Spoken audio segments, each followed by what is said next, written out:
So yan mga kaloks, meron tayong bagong natuklasan dito sa may bandang Burgos. So before, ang pinupuntahan ko lang dito yung mismong Cape Lighthouse ng Bohedor. Ngayon, meron na dito ngayon Camp Cape. Kumbaga ito yung 4th Marine Brigade. So kumbaga meron mga na-display sa kanila dito ng mga ginagamit nila for expedition. So ayan. So tara, puntahan natin.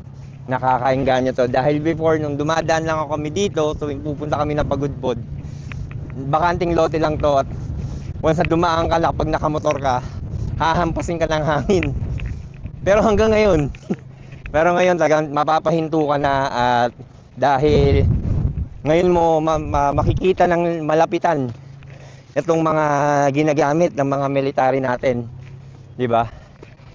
Hindi lang siguro sa mga palabas at pelikula natin makikita ngayon, eto harapan na.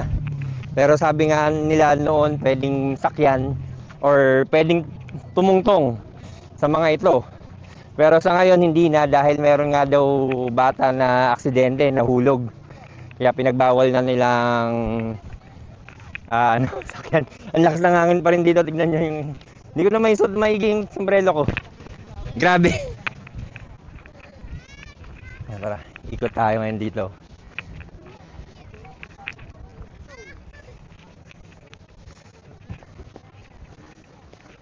So meron ditong plank cannon, yan, tawag yan, plank cannon yan.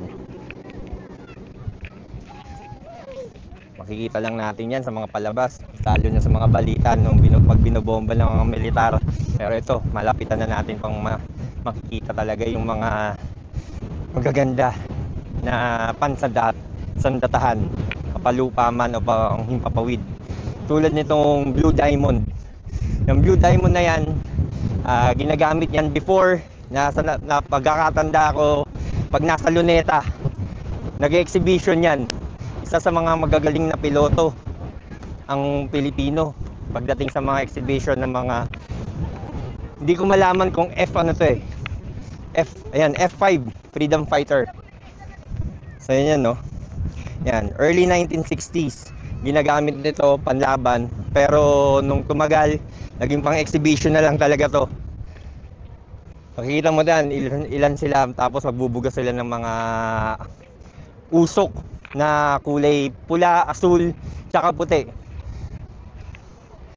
So, kulit to, may owner type, tapos may kanyon sa likod. So, tignan natin ang pangalan nito.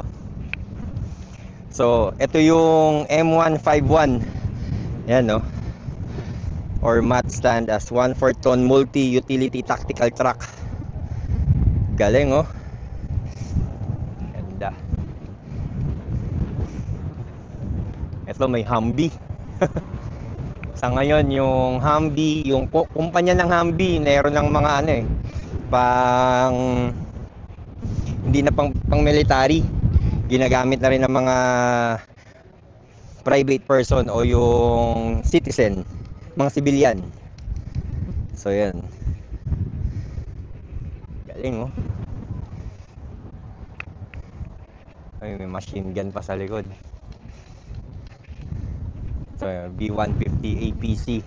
Ito, nakita ko lang to, ginamit to nung EDSA People Power sa mga palabas o sa mga pelikula na pinakikita sa telebisyon. So ngayon, kitang-kita mo na. Actually, ito naman, yung mga sasakyan na yan, makikita mo yan sa Camp Aguinaldo sa may Quezon City. Pero syempre, hindi naman tayo masyadong nakakapasok doon. 'Di ba? Ito, aqua truck. So parang siyang amphibian. Oh, yun, aqua truck is a armored amphibious logistic vehicle that was produced by the Civil Defense Office of Department of National Defense in response to the rampaging lahar wreaking havoc. O, tignan mo. Ginamit pala ito nung nagkaroon ng lahar incident, 'di ba? Doon sa Pampanga hanggang Zambales. Galing. Ito pa, meron pang isa, amphibian din to. So, light amphibious resupply cargo. So, mga cargo supply pala ginagamit nito. sa galing nito. Tapos ito pa. Ito sa mga ano lang ko sa mga gerang palabas ko lang nakikita to eh. Na pag-deploy, yan may lalabas ng mga ano sundalo sa labas. Yan, landing vehicle truck. Yan, skilled crew of 3. Chief. 30 to 35. Putik, isipin nyo. 30 tao ang kaya nito. Maliban pa dun sa tatlong nakagmamaneho mismo. Galing oh. So ito rin oh. Para siyang katulad din siya ng itong isa.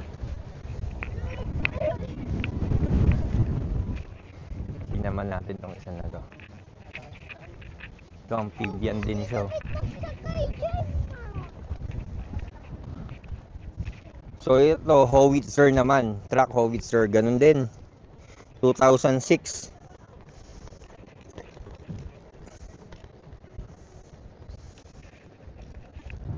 Ganda oh. Ito. Ikot tayo. Maganda din sa mga plank cannon eh.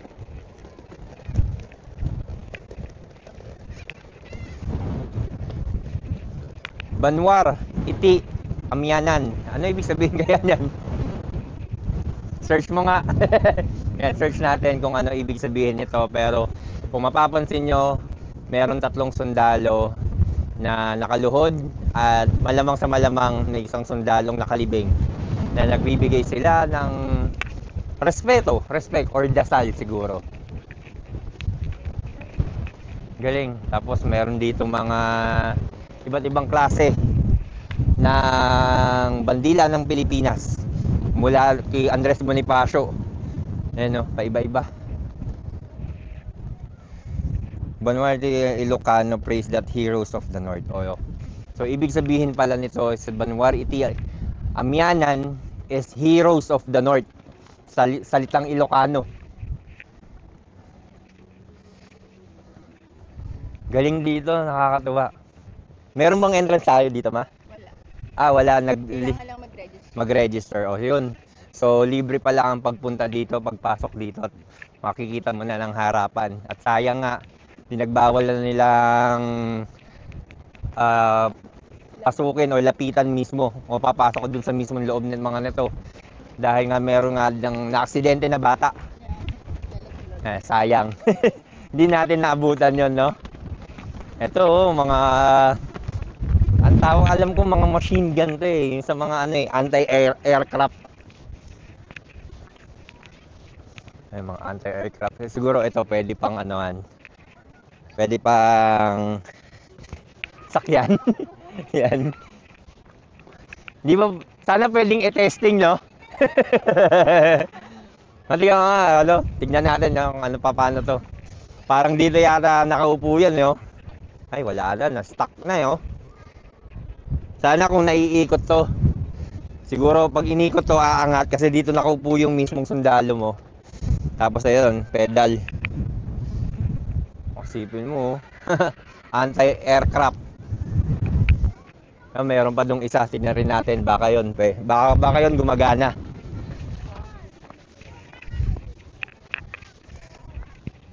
Tapos meron ako dito napansin, parang may mga obstacle. Siguro ito kung nag-training ang mga Marines, ito yung mga ano nila.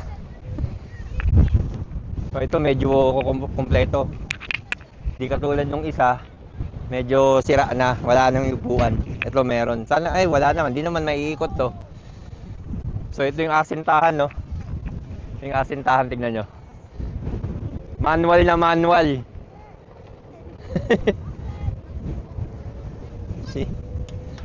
Galing oh.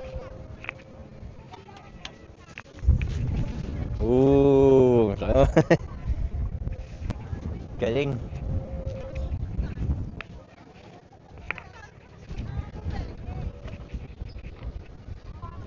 Parang ito nasira, bumaluktot. Hindi, mami. Paano may iikot? Yan. Siguro nasira na rin to dahil sa lumang na rin katagalan. Nakakatuwa. Saan ba tayo? Ayan, tignan natin. Magbaba naman. Ayun, nadapa yung bata. Yan, kitang-kita nyo? Nadapa yung bata.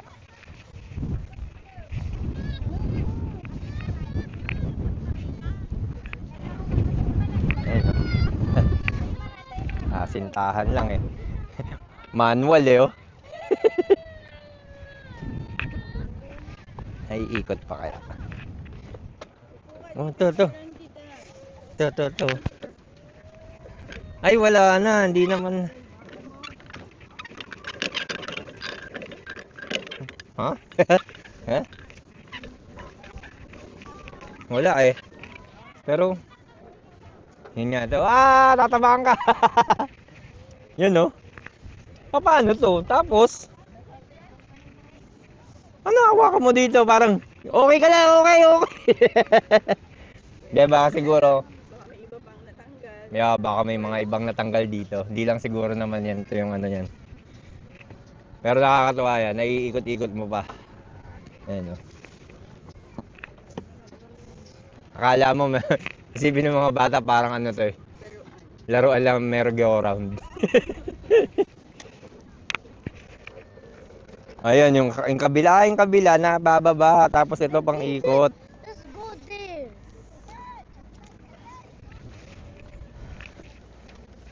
Ayan, oh, galing ng bata, oh. Boy, magiging sundalo ka na niyan.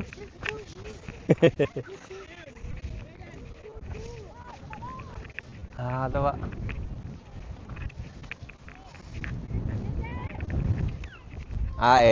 Ito yung mga plank. Ha? Oh.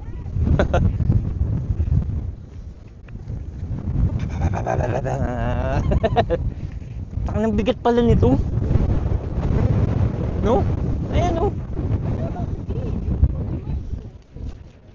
Babarilin na kita!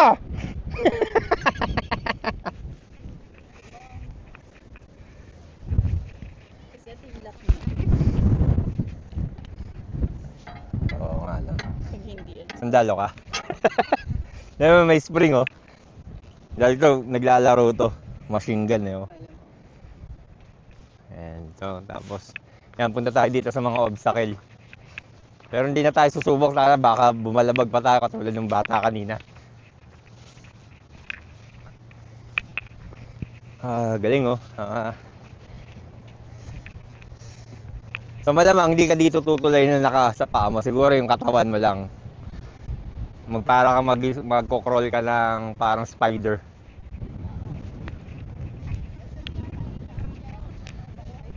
Ayan na. Yeah, siguro. Subukan mo. Dali na para meron tayong Ayan, binababa na ng mga sundalo yung flag ng Pilipinas dahil alas 5 na, malamang. Kaya binababa na. 5:15 na. So yun mga kalok, so kung nagbabala kayong pumunta dito or mapadaan kayo, pwede nyo tong bisitahin.